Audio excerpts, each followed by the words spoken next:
no me está gustando. En algunos sectores se ha crecido, pero en general no me gusta porque se vuelve selectiva. Fíjate, el solo hecho que África no tenga las vacunas o tenga una mínima dosis quiere decir que la salvación de la enfermedad también fue dosificada por otros intereses, ¿no? Indica algo que no funcionó. ¿Por qué digo esto? Que nunca se sale igual. Porque la crisis te cambia, necesariamente te cambia. Más aún, son momentos de la vida donde uno da el paso adelante. Está la crisis de la adolescencia, la crisis de la mayoría. O sea, en la vida la crisis de los 40, ¿no? Y la vida te va marcando etapas con crisis. La crisis te pone en movimiento, te hace bailar, ¿no? Y uno tiene que de alguna manera saber asumir una crisis. Si vos no la sabés asumir, necesariamente la transformás en conflicto. Y el conflicto es cerrado. El conflicto busca la solución adentro de sí mismo y se destruye a sí mismo, ¿no? En cambio, la crisis es necesariamente abierta, te hace crecer. O sea, una de las cosas más serias en la vida es saber vivir una crisis, vivirla bien, no con amargura.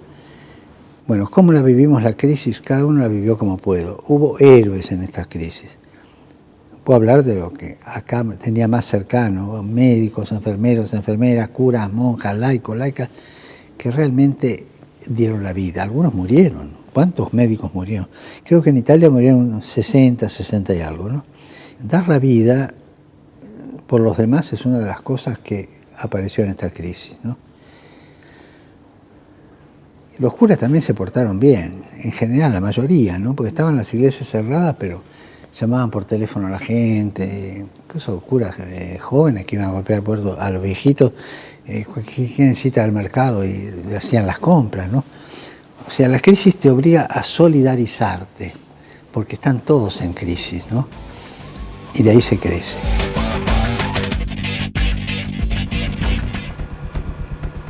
Ante las crisis, ¿no?, se expresa la solidaridad para hablar sobre este tema, sobre las expresiones del Papa y sobre esta crisis económica que está golpeando principalmente a los más vulnerables. Hemos invitado a Munir Braco, directamente desde la Pastoral Social, también a Pablo Viola, cura párroco, que trabaja muchísimo allí en la parroquia de Barrio Comercial. Un gusto tenerlos y ustedes, sin lugar a dudas, hacen lo que estaba planteando recién, ¿no?, el Papa Francisco, la máxima autoridad de la Iglesia, estar cerca de los más necesitados. Y en este momento donde estamos saliendo de una crisis vinculada a la pandemia, se suma otra, ¿no?, una crisis política, económica. ¿Qué están viendo en los barrios? ¿Cómo se resuelve esto? ¿Cómo los acompañan?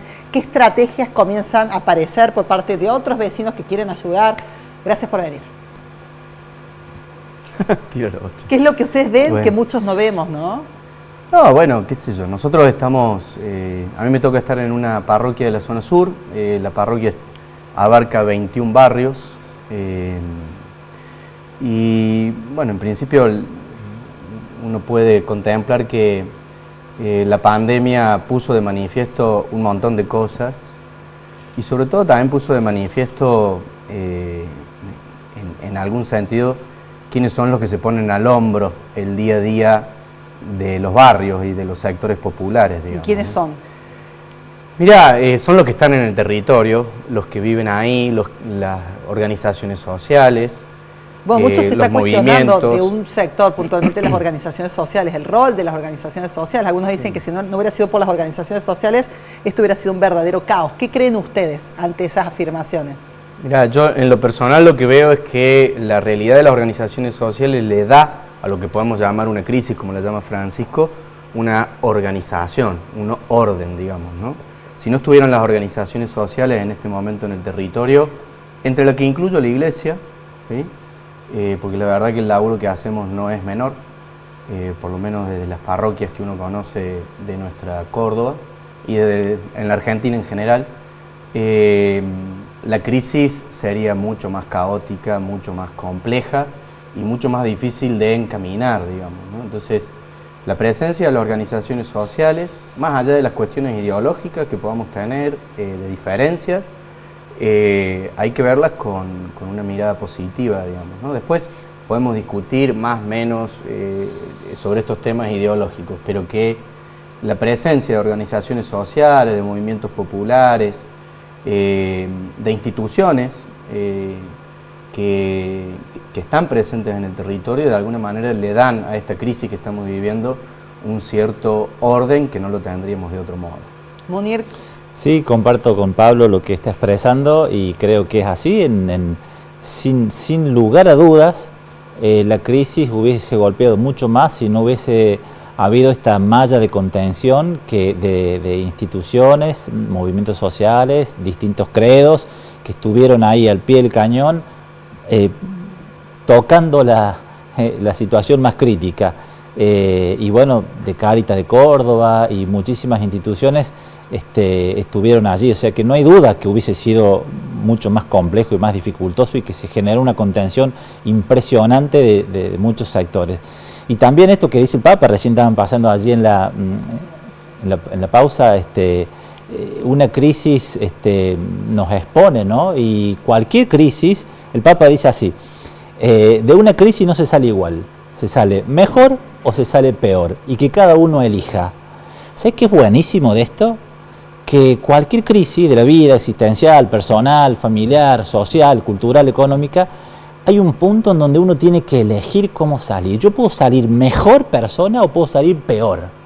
Pero hay oportunidades, hay caminos, hay alternativas. Por supuesto que sí, eso es lo que eso lo hemos visto en la pandemia, porque la pandemia y las crisis ponen al descubierto lo que está. Y en muchos potencia la mezquindad, potencia las bajezas, el oportunismo, o sea, expone lo que está, pero en tanta gente, incluso se ha expuesto la solidaridad, esto que decía Pablo, en las comunidades. ¿Sabés lo que es tener que armar de pronto en un salón parroquial un merendero, una panadería, un taller, tener que empezar a juntar gente para armar viandas para dar a la gente que necesita? Ha sido impresionante, ¿eh? Entonces, la crisis en muchos, lamentablemente, ha sacado sus mezquindades, las ha potenciado, pero en gran parte de la sociedad, la solidaridad, la bondad, la grandeza, el ponerse la cosa al hombro. Munir, sí, Pablo, ¿cómo trabajan en el territorio con un objetivo tal vez lejano, ¿no? Porque venimos con toda esta crisis que trajo aparejada la pandemia.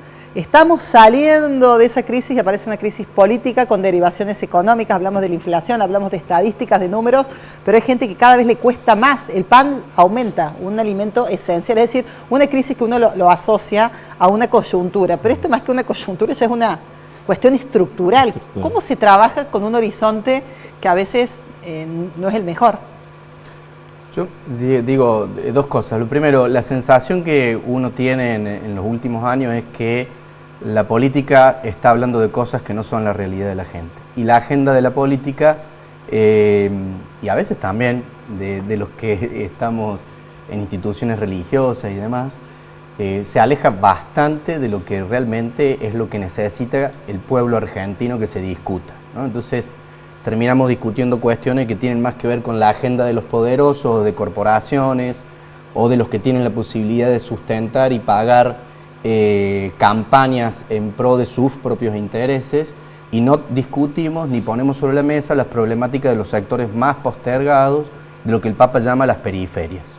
Entonces, en ese sentido, la manera de salir de esta crisis es salir del centro, porque justamente lo que está en crisis es una dinámica cultural, política, económica, social, que gira en torno a los sectores de poder, digamos, establecidos, de los distintos órdenes, en torno a las corporaciones. Entonces, corrernos y empezar a buscar la respuesta de la periferia.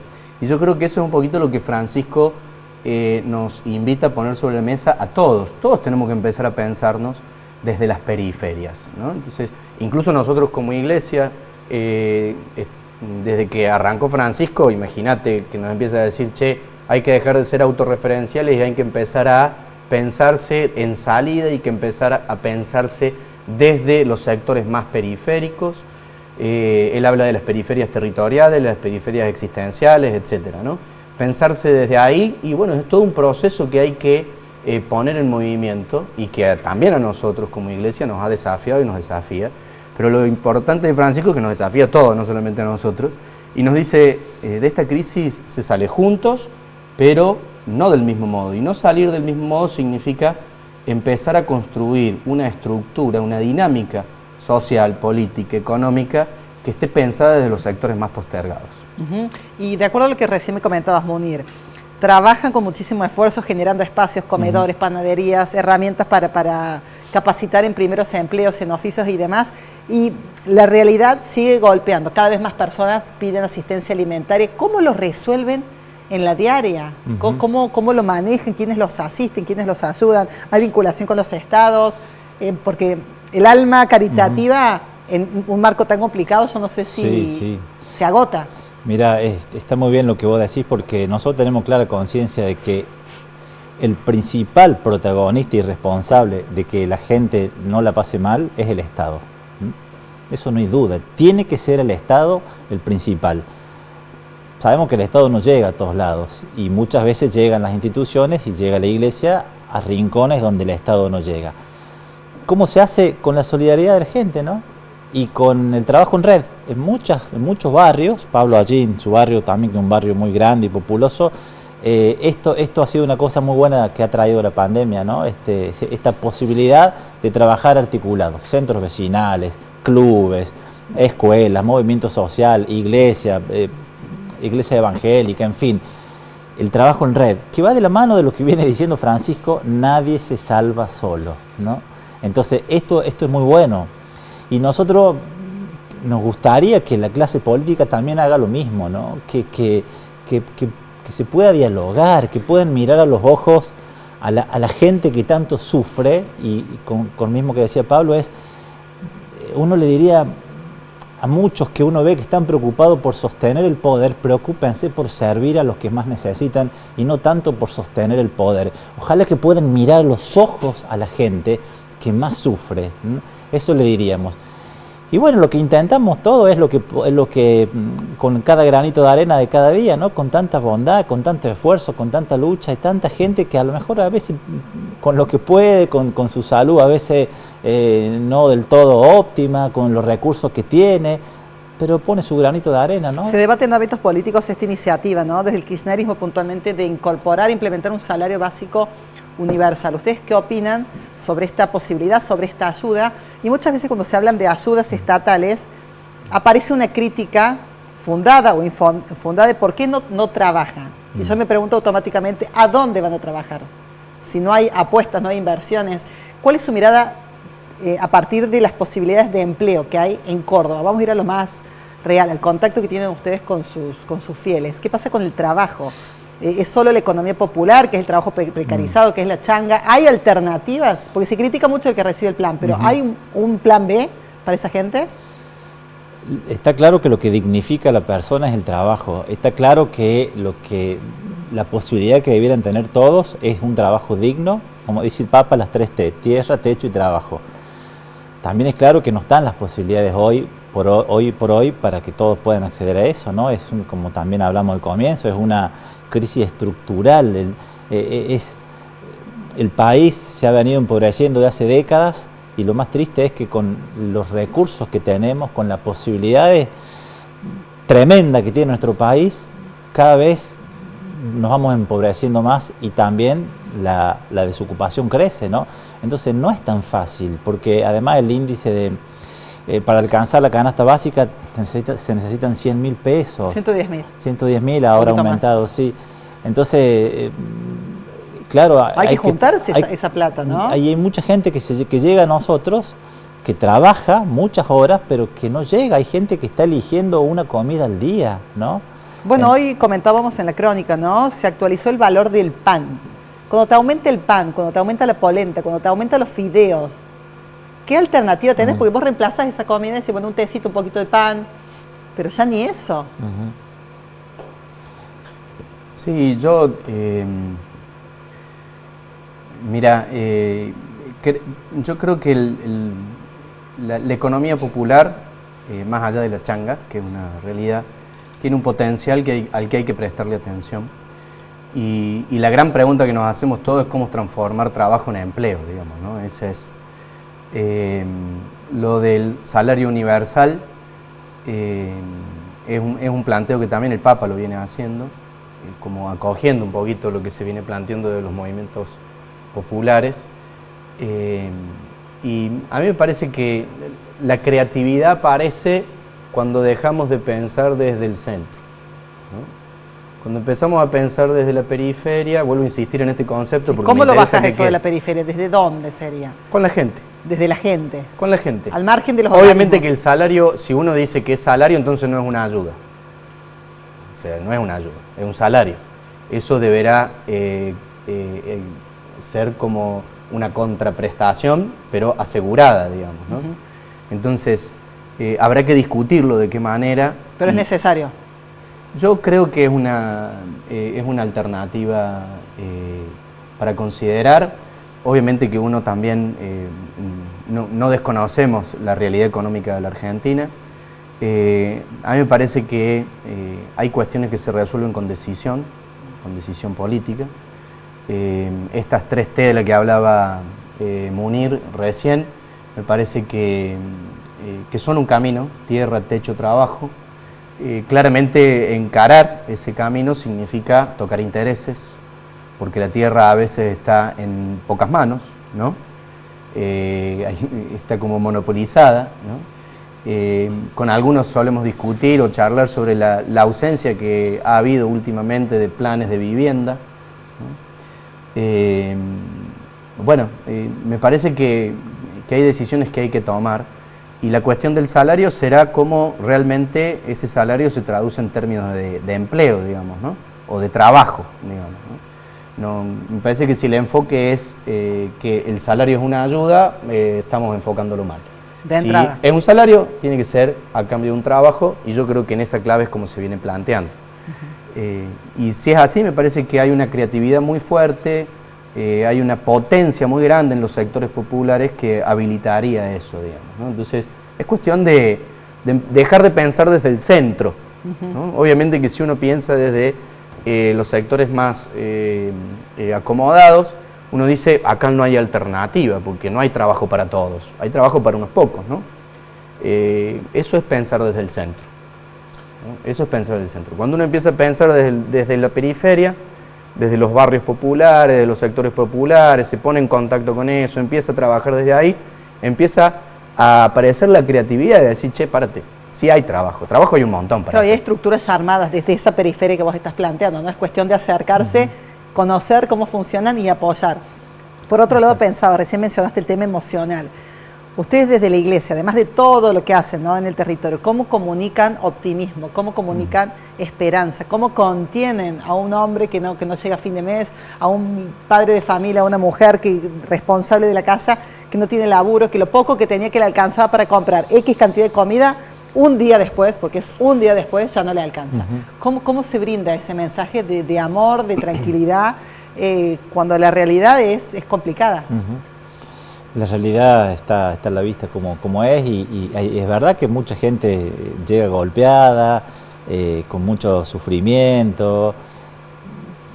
Nosotros como creyentes, como cristianos, como sacerdotes, pero como cristianos, como creyentes, nuestra fe está puesta en Dios, en Cristo. Que nos pase lo que nos pase, Él no nos abandona. Más cuando un hijo, como una madre cuando su hijo sufre, más cerquita está el que más sufre. Cuando los hijos de Dios sufren, Dios está más cerquita. Y la esperanza que nosotros podemos transmitir es brindando nuestro granito de arena en lo concreto, en lo cotidiano, y desde la fe, que sin duda para nosotros es un valor hermoso, que hace mucho bien. Y la gente se apoya mucho en Dios y ahí encuentra fuerza para luchar todos los días. No te saca de la realidad, te da fuerza para afrontar a veces lo que parece imposible de afrontar. Bueno, fuerzas y transmitir valores, ¿no? Porque muchas veces aparecen otras alternativas que no son las positivas. Uno piensa en el narcotráfico, uno piensa en la delincuencia. ¿Cómo se los cuida? Pensando en los niños, pensando en la juventud. Bueno, digo, nosotros, sumando lo que dice Munir, que tenemos el fundamento de la fe en Dios, escuchar te desafía, ¿no? Es decir, mira, cuando yo llegué a la parroquia donde estoy ahora, a la semana me entró a robar uno de los chicos del barrio las imágenes de la parroquia, del templo, ¿no? Y se choreó los santos y se los llevó. Y a los 5 segundos volvió llorando y se metió adentro y los puso como pudo. Y le digo, ¿qué te pasa, flaco? Yo hacía una semana que estaba en la parroquia, ¿no? No, dice, he hecho algo insólito, que no tiene perro. ¿Qué hiciste? Me he querido robar a Dios, me dice, ¿no? Después tuve como media hora hablando con él, consumo, noche de gira, realidad constante en los jóvenes de nuestros barrios, ¿sí? Permanente, la presencia del narcotráfico, de las adicciones. Yo puedo quedarme, ¿no? Decir, bueno, este es problema de otro, esto no tiene que ver conmigo, qué mal que está el mundo. El Papa habla en la entrevista del pesimismo, ¿no? ¿Qué hacen los políticos? ¿No? Entonces, esa situación, como muchas otras, a mí como cura y a la comunidad en la que estoy, nos desafía y nos ha desafiado, y escucharla te lleva a desacomodarte, ¿no? ¿Viste esto que se habla mucho de la zona de confort, ¿no? Bueno, salir de la zona de confort es muy importante, ¿no? Es decir, dejar que la realidad que estamos viviendo nos desafíe, nos interpele. No podemos seguir dando las mismas respuestas. Y en eso hemos ido construyendo una serie de respuestas que tienen que ver con lo que nosotros llamamos los centros barriales, los hogares de Cristo, donde recibimos la vida de los chicos y de las chicas y las acompañamos poniéndole el cuerpo y construyendo comunidad, ¿no? Por recién comentaste, ¿no? El escuchar. El escuchar. ¿Cuánto significa el escuchar, ¿no? El darle tiempo a esa persona que tal vez no tiene una guía, un camino, un orden, una mano, ¿no? Esa es una de las cosas que la pandemia ha dejado, ¿no? Muchas heridas emocionales, y muchas veces vienen muchas personas a nuestras comunidades y quieren que las escuchemos. De hecho, así como Pablo cuenta una experiencia de su parroquia, yo cuento una experiencia de la mía. A partir de la pandemia convocamos a un grupo de profesionales, médicos, psicopedagogos, médicos, psiquiatras, psicólogos, y brindamos un espacio pastoral para aquel que necesite ser escuchado. No le solucionamos el problema, pero empezó a venir gente y ellos con herramientas profesionales los escuchan, y si los tenemos que derivar a un centro, a un lugar, los acompañamos, pero la escucha, creo que es algo que nos falta como sociedad, escucharnos. Por eso por ahí tanta polarización, tanta violencia, tanto discurso violento, porque uno quiere hablar con el otro y quiere imponerse, quiere tener razón, quiere ganar la pulseada, y eso se transmite, y escucharnos sana. Y es un camino indudablemente importante para salir adelante. ¿Qué se le dice a los niños, a los jóvenes, a los adolescentes, pensando en el futuro, ¿no? ¿Cómo se los arma? ¿Cómo se plantea este momento, ¿no? ¿Cómo se les da esperanza? Esperanza, yo pienso en los sectores vulnerables, de tener una educación. Tal vez aquellos que tienen la posibilidad de irse, ¿cómo se les dice? Che, quédate, vas a poder estudiar, vos no dejes el país, confía. ¿Cómo se le renueva ese valor de querer quedarse, querer seguir apostando? Mira, Francisco habla mucho del tema de las raíces, no sé si han tenido la posibilidad de escucharlo, y de revalorizar la necesidad de tener raíces, ¿no? En este mundo globalizado, que uno no lo discute, vivimos en este mundo, a veces el tema de la identidad y de las raíces, que tiene que ver con los vínculos que te hacen ser lo que sos, claro, son fundamentales. Y una de las cosas que nosotros venimos planteando es que hay que justamente trabajar fuertemente en la necesidad de los vínculos fuertes en las comunidades, en los barrios. Pues los chicos vienen rotos, vienen con historias muy complicadas, vienen con heridas muy grandes, y lo que nosotros desde la parroquia, por lo menos, que es donde a mí me toca, donde nos toca a nosotros, lo que intentamos es ofrecerle vínculos comprometidos con ellos, ¿no? Así que, mira, te la mandes o no te la mandes, estamos, ¿sí? Estamos, y vamos a seguir estando, y somos personas, y somos hermanos, y somos tu familia, y podés venir a nosotros todas las veces que haga falta, ¿no? Y vamos a ir a vos todas las veces que haga falta. Y eso es lo que también va generando una cierta esperanza, digamos así, ¿no? Es decir, cuando la persona empieza a encontrar un lugar al que volver, digamos, ¿no? O un lugar donde es mirada en su propia dignidad, ¿no? Es decir, donde no es utilizada, donde no es, bueno, intentar construir espacios donde se vayan tejiendo estas tramas de relaciones y de vínculos fuertes son muy importantes, ¿no? Porque vivimos un tiempo donde han estallado los vínculos, digamos, ¿no? Si los vínculos que nos daban identidad y nos daban raíz, nos daban están como muy frágiles, ¿no? Entonces, trabajar en reconstruir vínculos y en construir vínculos sólidos es muy importante. Y eso es la comunidad, ¿no? Nosotros decimos, hay que trabajar en la comunidad organizada, ¿no? Y como comunidad organizada. Entonces, la importancia que tiene hoy en apostar por la comunidad y para salir del individualismo que tanto daño nos ha hecho, porque en última instancia, si vos te pones a pensar o escuchar a los chicos que se van a otros lados, con todo el derecho que tienen, decir, me voy a otro lado porque ¿qué puedo esperar de mi patria, ¿no? De mi Argentina, ni siquiera dicen patria, digamos, dicen de este país, de cuarta, ¿no? Está bien. Decir, ¿y vos qué vas a hacer por tu patria, digamos, ¿no? ¿Qué vas a hacer por tus raíces? No está ese planteo. Claro. Es decir, yo tengo que esperar que a mí me den, pero en ningún momento se me ocurre pensar que yo tengo que hacer algo por mi comunidad, porque justamente lo que está herido es el Papa lo habla en la crisis del compromiso comunitario, ¿no?